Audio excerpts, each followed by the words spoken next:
আসসালামু আলাইকুম প্রিয় দর্শক, অন্য মঞ্চের আলোচনায় আপনাদের সকলকে আমন্ত্রণ জানাচ্ছি। প্রীতি, সালাম এবং শুভেচ্ছা নেবেন। যে কথা বলছিলাম যে প্রায় 2 বছর হতে চলল, অসংখ্য রাজনৈতিক নেতা কর্মী, বিশেষ করে আওয়ামী লীগের নেতা কর্মীরা কারাগারে বন্দী রয়েছেন। এদের প্রায় সবার বিরুদ্ধেই মিথ্যে মামলা দেওয়া হয়েছে এবং এই মামলাগুলো যে মিথ্যে সেটি বোঝা যায় যে এই প্রায় 2 বছর সময়েও কারো বিরুদ্ধে কিন্তু কোনো মামলার কোনো প্রসিডিংস ঠিক মতো শেষ হচ্ছে না, কোনো সুনির্দিষ্ট অভিযোগ নেই এবং ঢালাও হারে এক একজনের বিরুদ্ধে 100, 150, 200 করে মার্ডার কেস দেওয়া হয়েছে। কিন্তু এই যে কারাগারে আছে, মানে সবাই আবার একই লেভেলের নেতা নন। শুধুমাত্র যে রাজনৈতিক নেতাকর্মী তাই নন, বিশ্ববিদ্যালয়ের শিক্ষক, সাংবাদিক, সাংস্কৃতিক কর্মী, মানবাধিকার কর্মী গণহারে গ্রেপ্তার করা হয়েছে এবং আওয়ামী লীগের প্রায় 2 থেকে 3 লাখ লোক বিভিন্ন পর্যায়ে গ্রেপ্তার হয়েছে। তাদের কেউ কেউ জামিন পেয়েছে। এখনো প্রায় 60-70 হাজার বিভিন্ন কারাগারে বন্দী বলে আমরা জানছি। তো যারা, যেটা বলছিলাম, যে যারা আদালতের বিভিন্ন ধাপ পেরিয়ে সব মামলায় জামিন পাচ্ছেন, তাদের শোন অ্যারেস্ট দেখানো হচ্ছে এবং জেল থেকে বেরিয়েছে এমন কয়েকজনের সাথে আমি কথা বলে দেখেছি। তারা বলেছে যে ভাই, যখন এই জামিন নিয়ে বেরোতে চাই, এই শোন অ্যারেস্ট আতঙ্কেই কিন্তু আমরা ভুগি। এবং এই যে ধরেন আইনি প্রক্রিয়া, জেলের ভেতরে যারা গেছেন তাদের তো প্রচুর টাকা পয়সা খরচ করতে হয়, মানে প্রত্যেকটা পদে পদে। এই যে আদালতে যাচ্ছে, একটা মিনারেল ওয়াটার দিবে, সেইটার জন্য 500 টাকা নেওয়া হয়। তো এরকম। তারপরে বলছে যে আমাদের একদম বন্দি হওয়া থেকে এই আইনি প্রক্রিয়া সবকিছু মিলে যত খরচ হয়, ওই জামিন পেয়ে কারাগারের গেট পেরোতেও তার চেয়ে বেশি টাকা খরচ হয়। তার মানে যখন আপনি জামিন পেয়ে বেরোবেন, তখন অসংখ্য লোককে আপনার ঘুষ দিতে হবে। সেটা যদি না দেন, তাহলে আপনি শোন অ্যারেস্ট। এখন এটা কি শুধুমাত্র ওই কারাগারের ইন্টারনাল বা লোকাল ডিসিশন, নাকি এইটা সরকারের সিদ্ধান্ত, নাকি এটা যুগপৎ সরকার এবং লোকাল অ্যাডমিনিস্ট্রেশনের কম্বাইন্ড ডিসিশন? কেন আজকে হঠাৎ শোন অ্যারেস্টের কথাটা বলছি?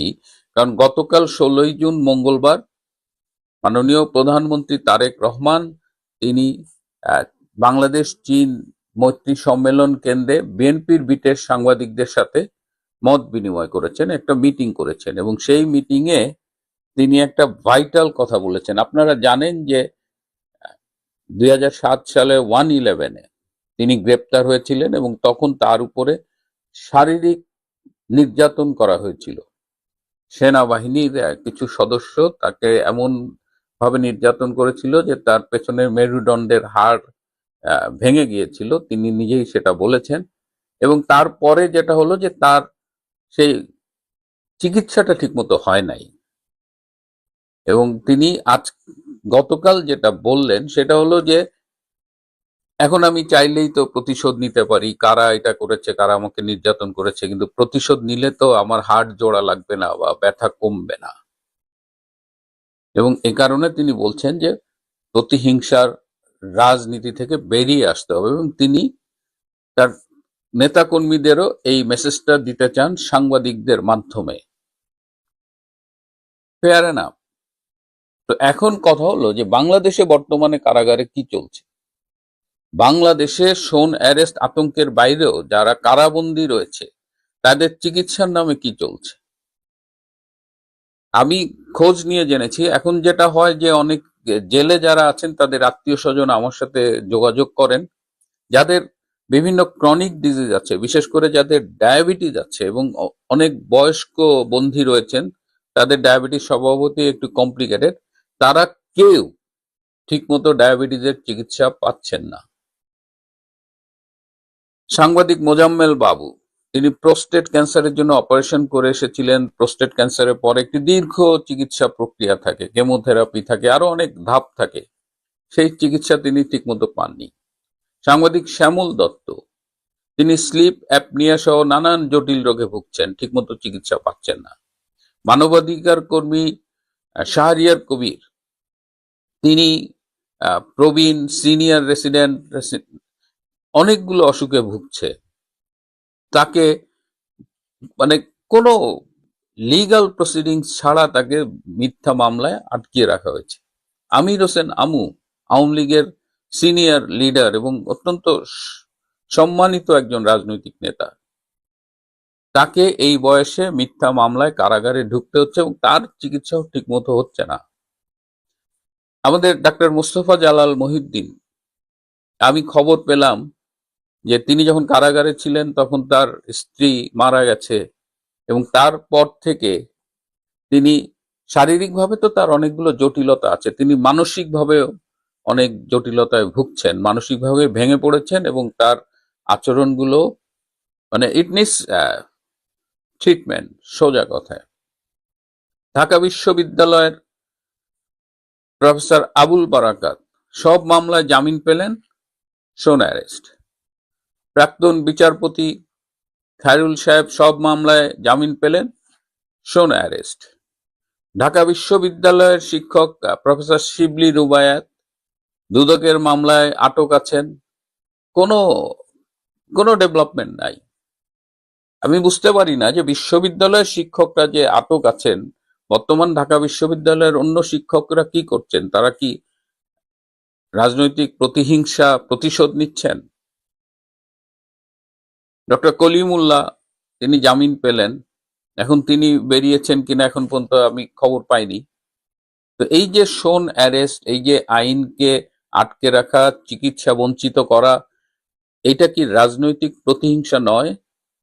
মাননীয় প্রধানমন্ত্রী, আপনি যে বলেন প্রতিহিংসা নেওয়া যাবে না, সারা দেশে তৃণমূল থেকে একদম সর্বোচ্চ পর্যায় পর্যন্ত বিএনপির নেতা কর্মীরা যেভাবে প্রতিহিংসা প্রতিশোধের আগুনে জ্বলছে এবং আওয়ামী লীগের নেতা কর্মীদের জীবন ধ্বংস করে দিচ্ছে, কারাগারে চরম নির্যাতন চালাচ্ছে, সেটার ব্যাপারে কি বলবেন? এটাই কি বিএনপি রাজনীতি? মুখে সুন্দর সুন্দর কথা বলবে কিন্তু কাজে তার সম্পূর্ণ বিপরীত। ডাক্তার দীপুমণি 24 সালের জুলাই মাসে তার ব্যাংককে যাওয়ার কথা ছিল, সব plane ticket booking, hotel reservation, হাসপাতালের অ্যাপয়েন্টমেন্ট সব নেওয়ার কথা ছিল। তার একটা ক্যান্সার সাসপেক্ট করছিল, খবর নিয়ে দেখলাম যে সেই ট্রিটমেন্টের কোনো ফলো আপ নেই।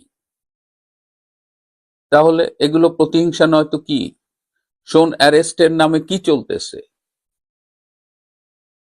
এই জায়গা থেকে সরকারের বেরিয়ে আসা উচিত, কারণ ইতিহাস বড় নির্মম। বাংলাদেশে ডক্টর ইউনূস যে ধারাটা চালু করে গেছে প্রতিশোধের, প্রতিহিংসার, এবং বিএনপি এসে সেই ধারাকে আরো বেগবান করেছে, এটা ভবিষ্যতের জন্য কোনো মঙ্গলজনক বার্তা বয়ে আনে না। গতকাল 16ই জুন সংবাদপত্রের জন্য কালো দিবস বলা হয়, কারণ 1975 সালের 16ই জুন বাকশাল সিস্টেমের অধীনে সব পত্রিকাকে বাতিল করে 4টা পত্রিকা জাতীয়ভাবে সরকারিভাবে চালু করা হয়েছিল। এটা আসলে সমাজতন্ত্রের একটা পার্ট। যারা সমাজতান্ত্রিক ব্যবস্থায় যায় তারা সাধারণত এই মিডিয়াকে স্টেট কন্ট্রোল করেন, কিন্তু বঙ্গবন্ধু সরকার এটা নিশ্চিত করেছিলেন যে কোনো সাংবাদিক যেন চাকরি না হারায় বা তার একটা বিকল্প কর্মসংস্থান করেছিলেন, এবং সেই সময় সেই প্রত্যেকটা সংবাদপত্রের স্বাধীনতা ছিল। আজকে বাংলাদেশের সংবাদপত্রের স্বাধীনতা কোথায়? ডক্টর ইউনূস এসে সব গণমাধ্যমের দখল নিয়েছিল, মালিকদের হটিয়ে দিয়ে প্রত্যেকটা গণমাধ্যম আপনি খোঁজ নেন, 90% সব গণমাধ্যম দখল করা হয়েছে। আজকে বাংলাদেশের সত্য কথা বলা যায় না। বাংলাদেশের সত্য কথা বলা যায় না বলেই আজকে আমাদের মতো মানুষ এই ইউটিউবে কথা বলছে, এবং আমরা চেষ্টা করি, আমি পার্সোনালি চেষ্টা করি সর্বোচ্চ সত্য তথ্যটা দেওয়ার জন্য। তারপরেও আমার ভুল হয়। আমি 5 to 10% টাইম আমি যে তথ্যটা দিই পরে দেখা যায় যে ওই তথ্যটা ঠিক হচ্ছে না। তাহলে আপনি 16ই জুন সংবাদপত্রের জন্য কালো দিবস বলেন, কিন্তু এখন আমরা কোন রং ব্যবহার করব গণমাধ্যমের স্বাধীনতা বোঝাতে? ডার্ক ব্ল্যাক, এর চেয়ে কালো তো হতে পারে না। প্রিয় বন্ধুরা, আজ এ পর্যন্তই। দীর্ঘ 16 মাস যে বৈঠকটার জন্য বিশ্ব অপেক্ষা করছে, তার নির্ধারিত সময় ছিল 45 মিনিট। মানে আমি বলতে চাইছি ডোনাল্ড ট্রাম্প এবং নরেন্দ্র মোদীর যে সাইড লাইন বৈঠক G7 আজকে রাতের দিকে হওয়ার কথা, ঠিক এই মুহূর্তে এখন যেটা খবর পাওয়া যাচ্ছে, বৈঠকের নির্ধারিত সময় ছিল 45 মিনিট। মোদী সেটাকে কেটে 25 মিনিট বাদ দিয়ে দিয়েছেন। তিনি 20 মিনিট বরাদ্দ করেছেন। কারণ হিসেবে দেখানো হয়েছে তার তড়িঘড়ি দেশে ফেরা উচিত, মানে দরকার, কারণ দেশের মধ্যে নানান সমস্যা রয়েছে, সেই জন্যই তাকে দেশে ফিরতে হবে। অতএব তার প্লেন তাড়ার জন্য তিনি 45 মিনিট সময় দিতে পারবেন না, মাত্র 20 মিনিটেই বৈঠক শেষ করতে হবে। এইটা মার্কিন যুক্তরাষ্ট্রের যারা প্রতিনিধি আছে বিদেশ মন্ত্রকে তাদেরকে জানিয়ে দেওয়া হয়েছে। এগুলো হচ্ছে ট্রাম্পকে চাপ দেওয়া। 25 মিনিট এ তো আর আমাদের এমনি নর্মাল ফ্লাইট নয় যে টাইমেই ছাড়বে, আর এ তো হাই স্পিড প্লেন, আমাদের সাধারণ প্লেনের মতো নয় 800 কিলোমিটার/আওয়ার যাবে। এতে 1100-1200 কিলোমিটার/আওয়ারে দৌড়ায়। তো যাই হোক, এখন এটা জানার পর মার্কিনীদের পক্ষ থেকে একটা শোরগোল পড়ে যায় যে ভারতের প্রধানমন্ত্রী ইউএস প্রেসিডেন্টের বৈঠকের সময়কে কাটছাঁট করছে। রীতিমতো শোরগোল পড়ে গেছে G7-এও। অনেকেই মুচকি মুচকি হাসছেন, অনেকেই অবাক হচ্ছেন, কেউ আর গোপে তা দিচ্ছেন, দেখ কেমন লাগে। কারণ কাউকে তো উনি অপমান করতে ছাড়েননি। আজ যে প্রত্যেককে যে অপমান করেছেন, জেলেনস্কি থেকে শুরু করে উনি পুতিন আলাস্কার বৈঠকে ডেকে মাথার ওপরে F-35 চক্কর লাগিয়েছেন নিজের শক্তি দেখানোর জন্য। পুতিনকে করেছেন, জেলেনস্কিকে করেছেন, আমাদের ইতালির প্রাইম মিনিস্টার জর্জিয়া মেলোনি, তাকে বলেছেন গায়ে পড়া মেয়ে ছেলে। এই কোনো ভদ্র সভ্য দেশের একটা রাষ্ট্রপ্রধান আর একটা রাষ্ট্রপ্রধানের ক্ষেত্রে ব্যবহার করা যায় কিনা এই শব্দ আপনারাই ভেবে দেখুন। ফ্রান্সের প্রেসিডেন্ট ম্যাক্রন সম্পর্কে উনি বলেছেন ওনার স্ত্রী তো ওনাকে রাতে পেটায়, উনি বলেছেন। জাপানের প্রধানমন্ত্রীকে হোয়াইট হাউসে ডেকে তিনি স্মরণ করিয়ে দিয়েছেন যে প্রথম বিশ্বযুদ্ধে কিন্তু আমরা পরমাণু বোম ফেলেছিলাম। সুতরাং আমেরিকা পারে না এমন কিছু নেই, বেশি বেগরবাই করবেন না। এই যে সবার প্রতি রাগ, তারপর কানাডার ট্রুডোকে যখন থাকাকাল বলেছিল কানাডা আমি দখল করে নেব, নানান ধরনের রাগ। এই পঞ্জীভূত রাগের একটা বহিঃপ্রকাশ, যেটা কানা ঘুষো আমাদের মোদিজির কাছে এসছিল, মোদিজি একটা স্ট্রোকে তার সকলের জবাব দিয়ে দিয়েছেন যে তুমি আমেরিকা হতে পারো, নাম্বার 1 হতে পারো, আমার কাছে তোমার 2 শিক্ষার দাম নেই, 2 শিক্ষার দাম নেই তোমার। তোমার আমাদের নির্ধারিত বৈঠক 45 মিনিটে কেটে আমি 20 মিনিট করে দিলাম। তোমার দাদাগিরি এবার আমি ছোটাবো। আসলে পাওয়ার শিফটিং হচ্ছে, এটা মানতে পারছেন না ডোনাল্ড ট্রাম্প, তার এখানে মিলছে। অথচ ভারতকে ছাড়া উপায় নেই, কারণ মিড টার্ম ইলেকশন জিততে গেলে তাকে ভারতের সমর্থন পেতেই হবে। আর ভারত ভাবছে মিড টার্ম ইলেকশনটা কোনো রকমে কাটিয়ে দিই, তারপর এটা দেখা যাবে। কারণ এই অবস্থার প্রেক্ষিতে এখন হইচই পড়ে গেছে পুরো G7-এ। ওই জন্য বললাম, কোনো রাষ্ট্রনায়ক মিচকি হাসছেন, কেউ গোপে তা দিচ্ছেন, কেউ আবার গালে হাত দিয়ে ভাবছেন, নানান রকম প্রতিক্রিয়া হচ্ছে। সব থেকে ভালো প্রতিক্রিয়া দিয়েছেন আমার জর্জিয়া মেলোনি। তিনি খবরটি শোনার পর ঘরে ঢুকে নাকি দরজা বন্ধ করে অট্টহাস্য হাসেন, শোনা যাচ্ছে। এসব খবর উড়ো উড়ো আসছে বিদেশ মন্ত্রক মারফত, আর সব খবরই লিক হয়, যারা লিক করে তারা লিক করে দেয়। এখন এইটা যদি ঘটনাটা ঘটলো, এই যে 25 মিনিট যে বাড়তি কাটা গেল, এইটা তো ট্রাম্পের নাক কাটার সমান। তোমাকে পুরো বেইজ্জত করে ছেড়ে দিলাম সারা বিশ্বের সামনে। অথচ এই আমাদের ভারতবর্ষ কিন্তু G7-এর মেম্বার নয়, তিনি অতিথি।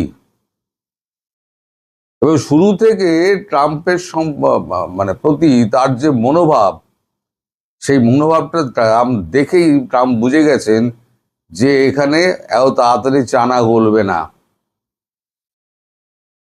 তাই প্রথম যে ছবিটা আপনারা দেখেছিলেন, এক কোণে দাঁড়িয়ে ট্রাম্প শুকনো মুখে এদিক পানে চেয়ে রয়েছেন উদাস দৃষ্টিতে।